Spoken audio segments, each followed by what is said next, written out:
In this tutorial, you're going to learn how to archive a book on Amazon KDP.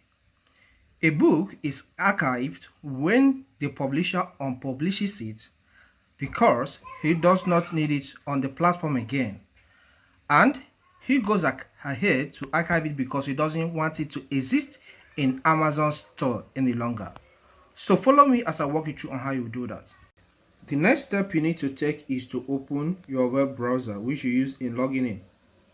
So in this case I use Chrome, so I'll click on Chrome as it's pinned on the taskbar of my PC. So visit KDP website, which is kdp.amazon.com, and log in. Take your cursor to the three dots on the book you want to archive and then select the option Archive Title. As you do that, you see this notification show up on the screen. Just click on Archive. Please like this video and subscribe to my channel.